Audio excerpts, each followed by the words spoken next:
Costa going to try a shot. Room makes the save. Powell punches it in. The Jamaican has done it.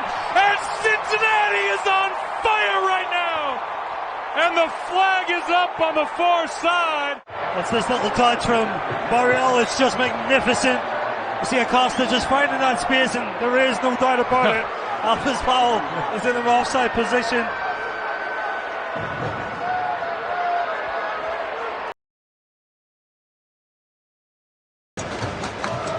Back for Cucho. Cucho to Etienne. He beats Celentano.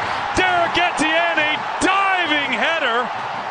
And Columbus in the 74th minute. Time it looked like it was just maybe a yard offside, and he is offside. No doubt about that. Our assistant referee missed it.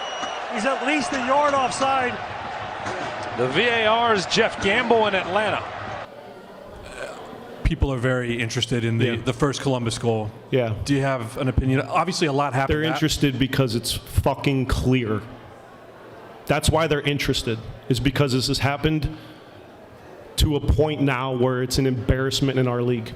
I feel for our guys. I watched the Portland-Seattle goal. It's not just us. I will continue to say that. But it is a huge problem that guys that put in that much continue to get punished by just really, really poor officiating across the board.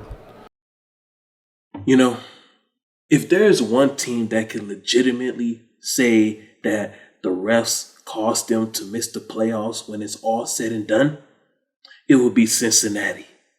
If Cincinnati finishes this season below the playoff line, every member of that organization, from the ownership group, the coaching staff, the players, the fans, the supporters group, the spectators, everybody associated with FC Cincinnati will have the right to say that the referees caused them to miss the playoffs.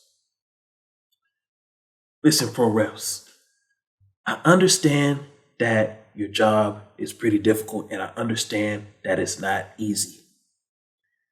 But if you take away one offsides goal from one team, but you allow an offside goals for the other team, it's just a bad look. And it makes it look like that there's tampering involved. Now, I'm not saying that tampering was involved in this game, but from the outside looking in, it looks like tampering was involved. Now, I understand. We all want to see Cucho Hernandez in the playoffs. And every MLS fan and spectator should be able to see Cucho Hernandez in the playoffs. However, we want it to be done the right way. Like, this is not the only game that Cincinnati has been screwed over. I don't know why the head coach was in his post game, he was talking about other teams being screwed over. Other teams haven't been screwed over as bad as you, Cincinnati. Remember that game against NYCFC earlier this summer? That's when Tati Castellanos and I believe Ronnie Dyler was still the head coach at the time.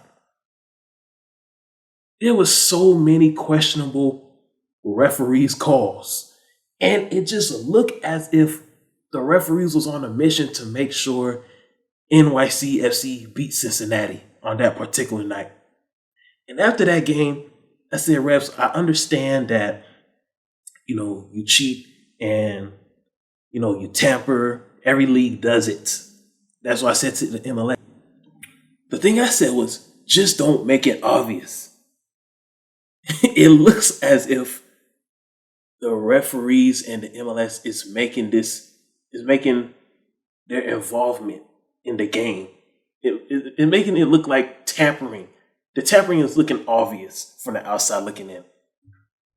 Now, I'm not saying tampering was involved in this game, but from a Cincy fan, that's from the outside looking in. From a Cincinnati spectator, that's just from the outside looking into that game. It looks like tampering was involved. Cincinnati, this has just been a very unlucky season for you.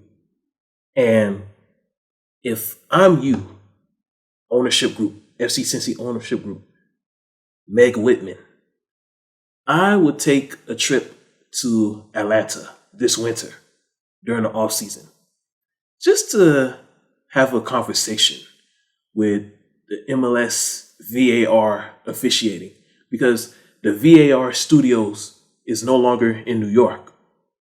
It's in Atlanta now. So after this season, whether you make the playoffs or whether you not make the playoffs, regardless of how this season ends, Cincy, I'm taking the whole, if I'm you, I'm taking the whole ownership group, and we're just gonna go have a meeting, a private meeting with the MLS VAR in Atlanta, so we can just get a common ground on things. I'll probably take the head coach too, Pat Noonan.